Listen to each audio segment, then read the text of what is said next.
Father Jonathan laughed at his bride for not fitting his dress, until he found out who was sitting in the first row. The laugh echoed through the church like a shot. Father Jonathan was standing in front of the altar, arms crossed, looking from above to Emma Carter as she climbed the steps with difficulty. The white wedding dress stretched on the hips, marking every curve of her plus-size body. The fabric seemed about to tear to any second, and he laughed, high, in front of everyone. "My daughter, are you sure this dress is your number?" His voice dripped sarcasm. "Because it seems that you forced the bar." Muffled laughs exploded among the guests. Emma felt her face burn. Her fingers trembled holding the bouquet of white flowers. She was 28 years old, worked as a nurse in massacrating night shifts at St. Mary's Hospital, and was there realizing the dream of getting married in the same church where her parents had married 30 years earlier. But Father Jonathan didn't care about it. He was the type of priest who wore the cassock as a shield to say whatever he wanted. Arrogant, controller, he loved to humiliate anyone who considered inappropriate to his impeccable church of colorful white walls. Over the past 5 years ahead of St. Benedict Church, he had turned the place into a stage for his inflated ego. "Perhaps we should postpone the ceremony," he continued, straightening the fine glasses in the nose, "for you to have time to prepare better, or choose something more appropriate." Emma's groom David was beside her, pale, not knowing what to do. He squeezed her hand, but said nothing. Coward. Emma knew that look, the same look he had when his mother commented on her weight during family dinners. Emma took a deep breath. It wasn't going to cry, not in front of him. "Father, I just want to get married," she said, a firm voice despite the humiliation burning inside. Of course, he smiled with false pity. "But understand, my daughter, this is the house of God. We need to keep certain patterns. After all, marriage is about beauty, purity, perfection, and well," he made a theatrical pause, looking at the stretched dress. "You understand." It was like a punch in the stomach. Emma had spent months planning this day, had saved every penny of salary to pay the church fee.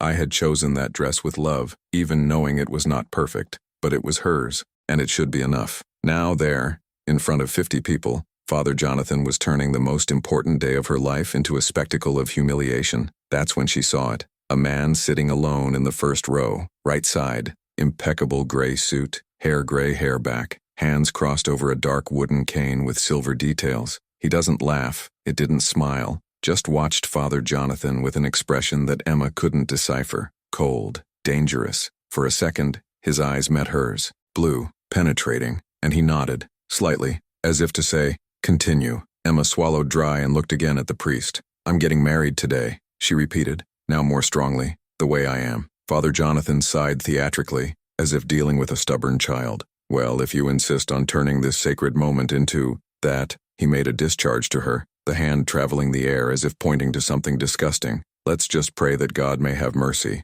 and that the seams of the dress can handle." More laughs, this time higher. Emma felt tears burn in her eyes but blinked fast. It was not going to give him this satisfaction, not after all that had happened to be there. She remembered when she had called the church 3 months earlier to schedule the ceremony. Father Jonathan had been educated, professional, until she mentioned that her parents had married there in 1995. He was silent for a few seconds and then said, "Oh yes, I remember them. Simple, but worthy." At the time, Emma did not understand the tone. Now I understood perfectly. Father Jonathan despised who he considered inferior, and for him Emma was exactly that. A fat nurse, no glamour, no money, unimportant. What he didn't know was that Emma had spent the last 6 months taking care of terminal patients at the hospital, comforting families, saving lives. She had more dignity on her little finger than him in all her arrogance. But there, at that moment, none of this mattered, because Father Jonathan had power, and he loved to use it. "Let's start then," he said,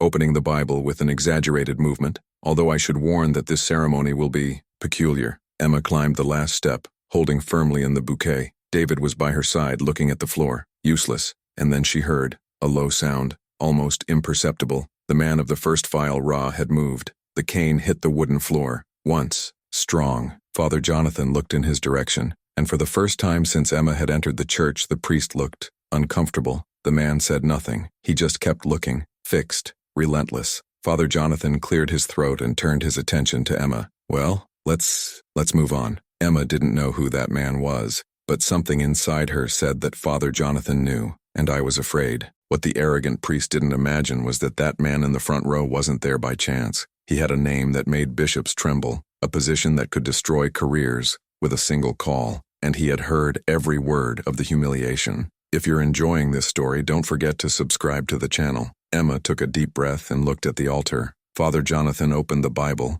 but his hands were shaking, and all he could do was continue to feign control, never imagining that his own downfall had already begun. The ceremony began, but Father Jonathan seemed unable to stop. As he read the traditional vows, he made strategic pauses. He looked at Emma. He sighed, as if every word was a painful effort in the face of that inappropriate situation. David Miller, do you accept Emma Carter as your lawfully wedded wife? He paused. To love and respect, in sickness and in health, in richer and poorer, in any shape or size? The last sentence came out with a cruel smile. More muffled laughter echoed through the pews. Emma felt her stomach drop. She tightened her fingers around the bouquet until her knuckles turned white. David mumbled a weak yes without looking at her. Father Jonathan turned to Emma, adjusting his glasses with a slow, theatrical movement. And you, Emma Carter, he made sure to draw out her name. Do you accept David Miller as your lawful husband? Do you promise to care for him, honor him, and, who knows, inspire him to make healthier choices? Emma swallowed. Tears threatened to fall, but she blinked quickly. He took a deep breath. Yes,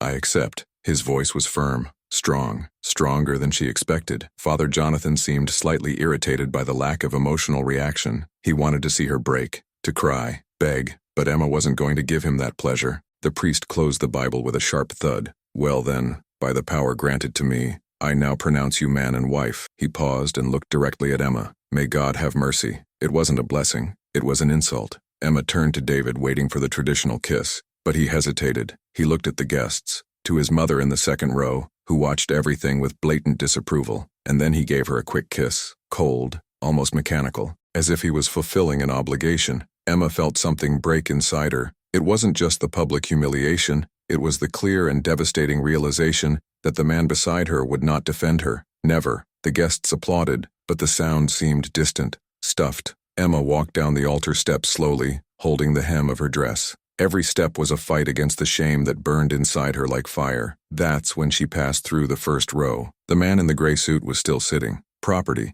But this time as she passed by, he whispered something so low that only Emma heard it. Hang in there. She stopped. He turned slightly, but he was already looking straight ahead, as if he hadn't said anything. Emma continued walking, confused but strangely comforted. Who was he? The reception took place in the hall attached to the church. Tables decorated with white tablecloths, simple flowers, a 3-tier cake in the corner. Everything modest, but organized with care by Emma over months. But Father Jonathan was not finished. He circulated among the guests with a glass of wine in his hand, smiling, greeting people. And whenever he passed by Emma, he made a point of letting out a barb. I hope the cake holds up to the cutting, he said loudly near the head table. Some structures have weight limits. Laughter. Emma bit her lower lip and pretended not to hear. David was on the other side of the room talking to the groomsmen, laughing, as if nothing had happened. His mother, Mrs. Miller, approached Emma with a fake smile plastered on her face. Honey, you look radiant. The woman looked up and down,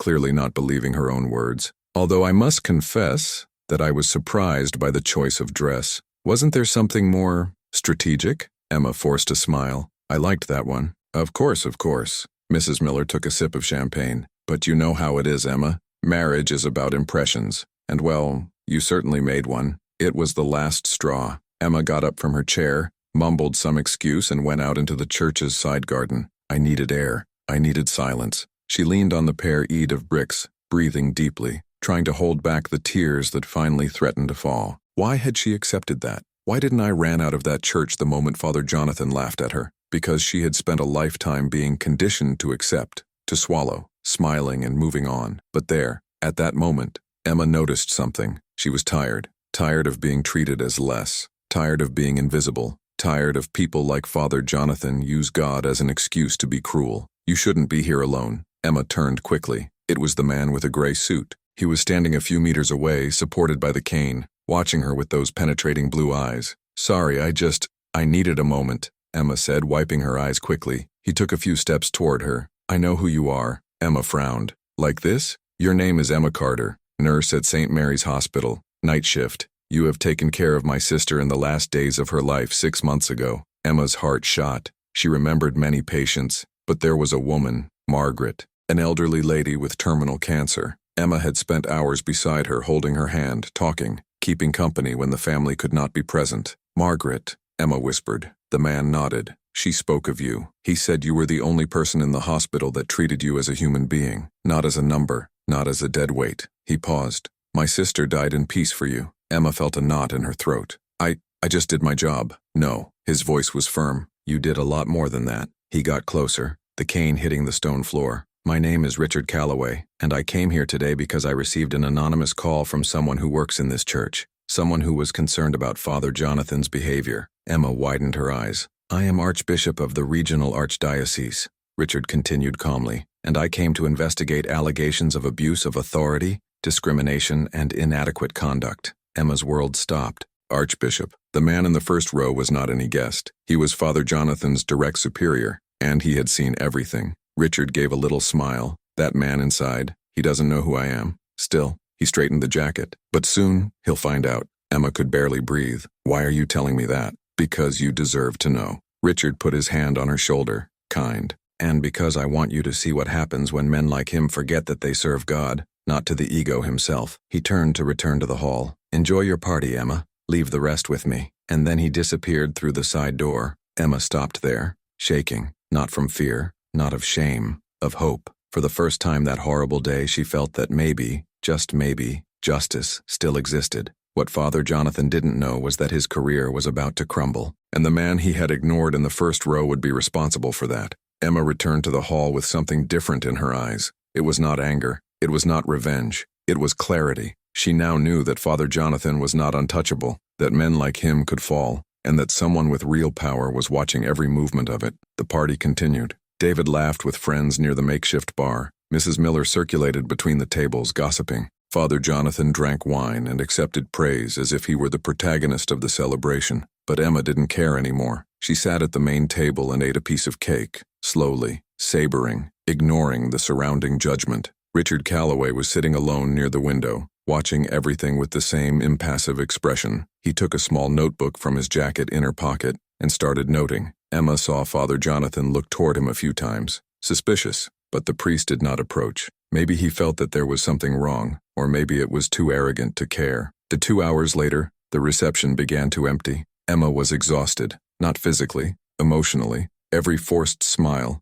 every passive anti-comment, every feather look had worn out to the bone. David finally approached. Hey, are you okay? He put his hand on her shoulder, but the gesture seemed automatic, empty. Emma stared at him. You didn't defend me. David blinked, confused. Then, from the priest, of your mother, of everyone who spent all day humiliating me. Her voice came out calm but firm. You stayed there, Collado. David sighed, running his hand through his hair. Emma doesn't overdo it. The priest was alone, being the priest. You know how he is. Exactly. Emma got up. And you left. She took bag and left the room without looking back. David stood there, not knowing what to do, without the courage to follow her. Emma crossed the side aisle of the church and stopped near the main door. I needed air. I needed space. That's when he heard voices, coming from the sacristy. She approached slowly, leaning against the wall. The door was ajar. Are you sure no one will find out? It was Father Jonathan's voice. Relax, Father. I told you, the records are clean. No one will question the donations.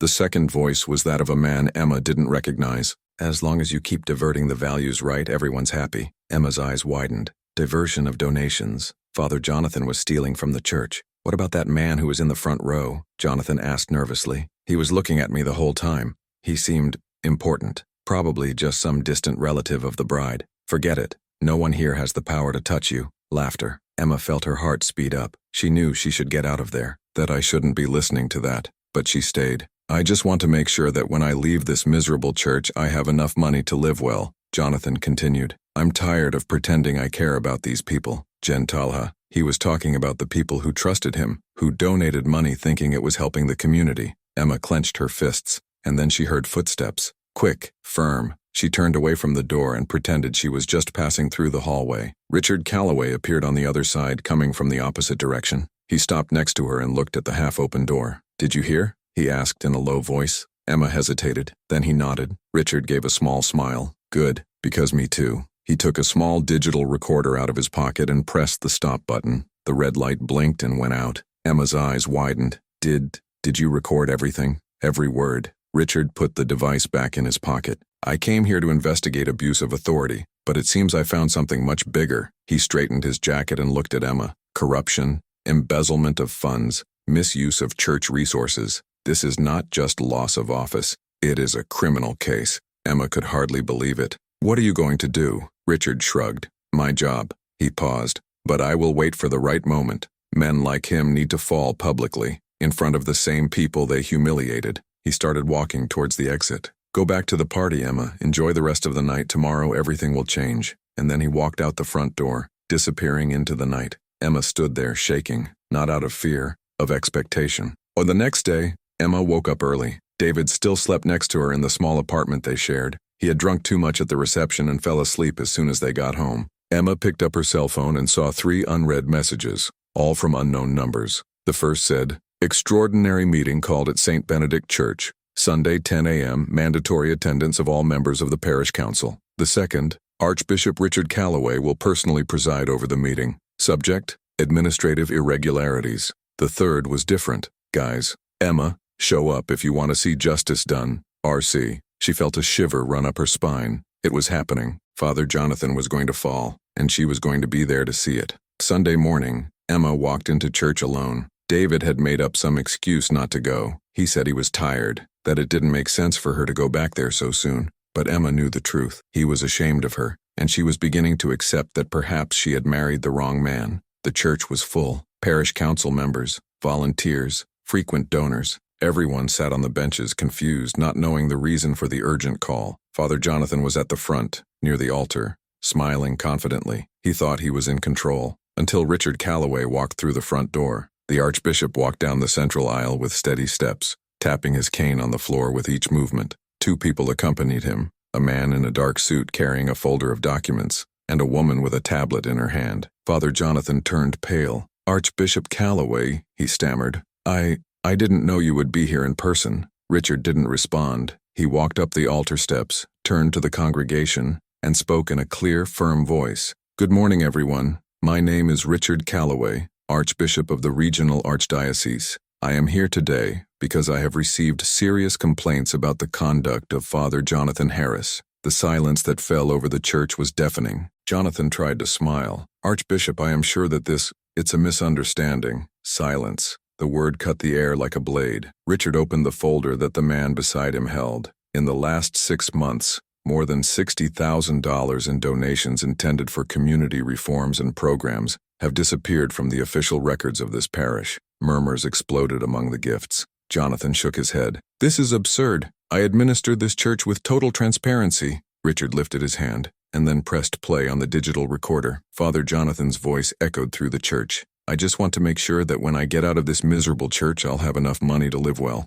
Jonathan's face collapsed. People on the seats started screaming, indignant, furious. Emma was sitting on the 3rd row, watching everything, and for the first time in days, she smiled. Father Jonathan tried to speak, but no one heard him. Richard Calloway continued, "Father Jonathan Harris, you are formally suspended from all your ecclesiastical functions. A criminal investigation will be opened, and you will answer for every penny stolen." Jonathan fell to his knees, but there was no more mercy, just justice. And Emma, the bride he had humiliated, was there to witness his fall. Silence within the church was brutal. Father Jonathan was on his knees on the altar, his face pale like chalk, his hands shaking. The recording still echoed in the minds of all present, his own voice, full of contempt, calling the faithful Gentalha, admitting the theft, confessing that only pretended to care. Richard Calloway remained standing, motionless as a statue, holding the digital recorder in hand. Her cold gaze didn't blink. There was no pity there, only raw and inevitable justice.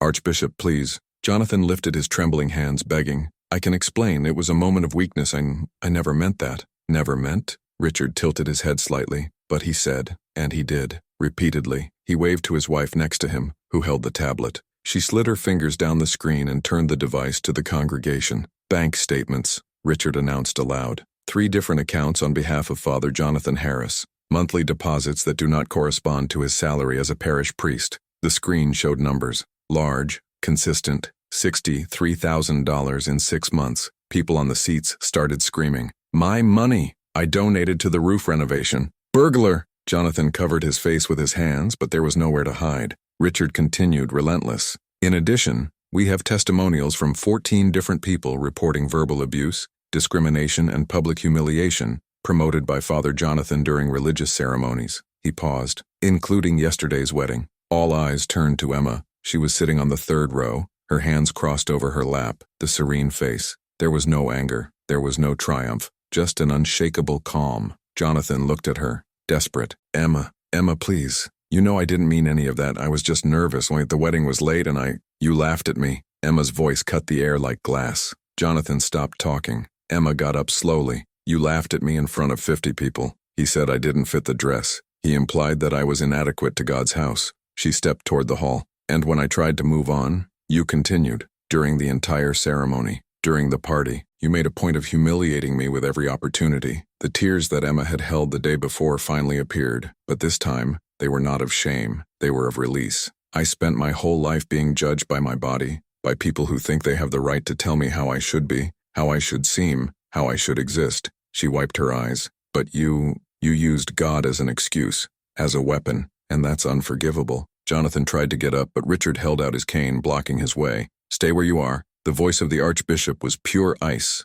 He turned to the congregation. Father Jonathan Harris will be formally excommunicated. All diverted funds will be recovered and returned to the parish. He will respond criminally for misappropriation, money laundering, and religious fraud. Jonathan collapsed completely. No, please. I'll return everything. I'll redeem myself. Redemption requires true regret, Richard said coldly, and you don't have any. He waved to the 2 security guards who were standing near the door. They advanced through the hall and took Jonathan by the arms, raising him firmly. Let me go, Jonathan shouted, struggling. You can't do that. I'm a priest. I have rights. You had rights, Richard corrected. Now you're just a criminal. Security guards dragged Jonathan down the center aisle as he screamed, begged, cried. The people in the pews watched him with a mixture of anger, pity, and satisfaction. When he passed Emma, he stopped for a second. I'm so sorry, he whispered, voice breaking. Emma looked at him. Me too. I'm sorry you never learned that being cruel doesn't make you powerful. It just makes you small.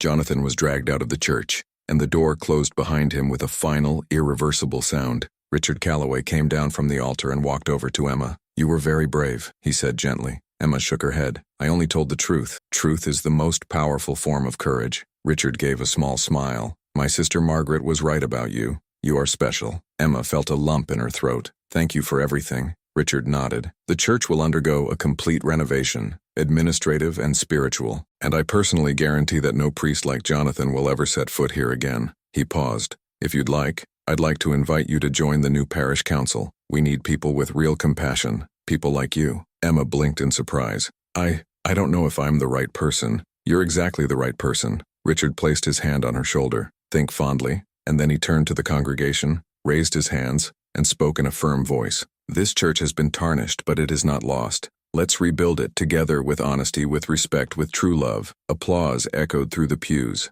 Emma looked around. People who had judged her yesterday now looked at her with respect, with admiration. She had survived, and more than that, she had won. When Emma came out of the church, the morning sun hit her face. David was leaning against the car, playing on his cell phone. He looked up as she approached. What's up? What happened? Emma stopped in front of him. Father Jonathan has been exposed. Arrested. It's over. David blinked. Really? Why? Corruption, theft, and abuse. Emma crossed her arms. The Archbishop was there. He saw everything, including how he treated me yesterday. David was silent for a moment. Then he sighed. Look, Emma, about yesterday. I know I didn't defend you, but you know how it is. My mom was there. The priest was in charge. I couldn't cause a scene. You didn't need to cause a scene. Emma interrupted him. You just needed to stay by my side. David opened his mouth to respond, but nothing came out. Emma shook her head. I'm going to stay at my mom's house for a few days. I need to think. Think about what? Emma looked straight into his eyes. About whether I married the right man. And then she turned her back and started walking down the sidewalk. David stood there not knowing what to say, because deep down he already knew the answer.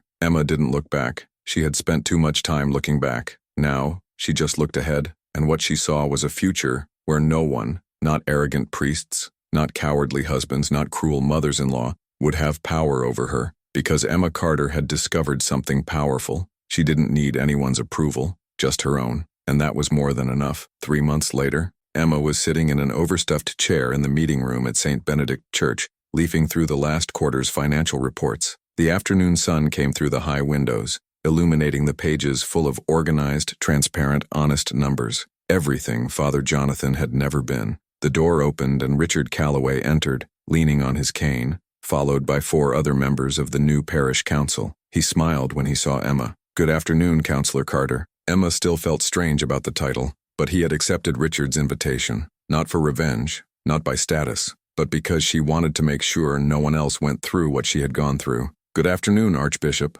Emma closed the folder. "The numbers are clean. All donations have been accounted for and allocated correctly. Renovation of the roof begins next week." Richard nodded, satisfied. "Excellent work." The meeting lasted 40 minutes. Discussions about community programs, charitable events, structure improvements, everything transparent, everything documented. When he finished, Richard asked to speak to Emma privately. They walked to the church's side garden, where Emma had cried 3 months ago. Now the place looked different, lighter, safer. "Did you hear the news about Jonathan?" Richard asked. Emma shook her head. "He was sentenced to 4 years in prison for embezzlement and fraud. He will pay a fine of $80,000 and is permanently banned from holding any religious function." Emma took a deep breath. He felt no joy, but felt justice. "He deserved it," she said simply. Richard agreed. "And you? How are things?" Emma gave a sad little smile. "David and I, we ended up, officially, 2 weeks ago." Richard didn't seem surprised. "I am really sorry." "I am not." Emma crossed her arms, looking at the blue sky. "He has never been by my side,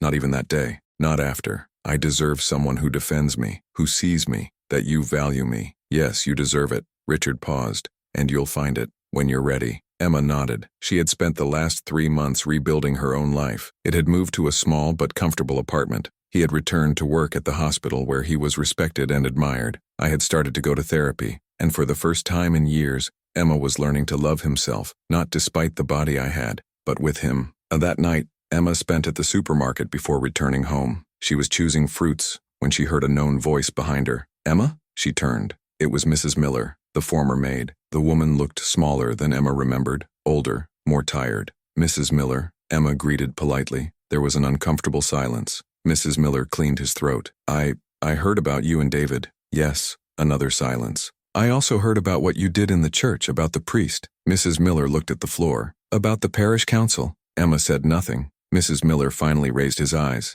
"I was wrong about you." Emma blinked, surprised. "I thought you were not good enough for my son, that you were inadequate." The woman took a deep breath. "But I was wrong. You were always too strong for him, too worthy, and he couldn't value that." Emma felt a knot in her throat. Mrs. Miller stepped toward her. "I'm sorry, from what I said, from what I did. You didn't deserve it." Emma was silent for a long moment. Then he nodded. "Thank you for saying that." And then she took the shopping bag and left, without anger, no grudge, just with the certainty that some people change, and others not. But that was not her problem. 2 months later, Emma was in the hospital when she received an unexpected call. "Hello? Emma Carter?" The voice on the other side was male, professional. "My name is Dr. Stevens. I am director of the Advanced Nursing Program at Riverside Medical University." Emma frowned. "Yes? We received an extraordinary recommendation on you. Archbishop Richard Calloway and 3 St. Mary's Hospital doctors." He paused. "We would like to offer you a full scholarship for the Master in Nursing with specialization in palliative care." Emma almost dropped the phone. "Me? What?" "Your credentials are impressive, Mrs. Carter. Your dedication, empathy, and competence are exactly what we are looking for. We would love to have her with us." Emma covered her mouth with her hand. Tears went down the face. I accept. Thank you very much." When he hung up the phone, Emma stopped there, shaking, not from fear, of realization, because she had spent a lifetime being judged, humiliated, underestimated, and now, finally, it was being seen for what it really was. 6 months later, Emma was on the scene of a healthcare conference, presenting a case study on empathy and dignity in the treatment of terminal patients. The audience had more than 200 people, doctors, nurses, academics, everyone listening to her, all respecting her. When the presentation ended, the applause was deafening. Emma smiled, and when she got off the stage, she saw Richard Calloway sitting on her last row, cheering with a proud smile on her face. He had come, because I believed in it, because I knew she was special. Emma waved at him and Richard nodded back. And that night Emma returned to the small apartment, prepared a tea. He sat on the couch, opened the laptop, and started writing. Not a story of revenge, but a story of overcoming, about a woman who was humiliated on the day of her own marriage, which was called inadequate, fat, unworthy. But it got up. That fought. That won. Not because it was perfect, but because it was strong. Emma typed the last sentence and smiled. The best revenge is not to destroy who hurt you, It is to build a life so amazing that they become irrelevant. She saved the document and closed the laptop, and for the first time in a long time, Emma Carter slept in peace, because she had proved to herself and to the world what dignity has no size, that strength has no form, and that no one, absolutely no one, has the right to make you feel small. Moral of the story: Father Jonathan laughed at his bride for not fitting the dress, but he forgot that a person's true measure was never the body, it was the character, and Emma had both. As he rotted behind bars, she flourished, because in the end, arrogance always falls, and dignity always wins. If you liked this story of overcoming, do not forget to subscribe to the channel to follow more justice and transformation-inspiring narratives. ND.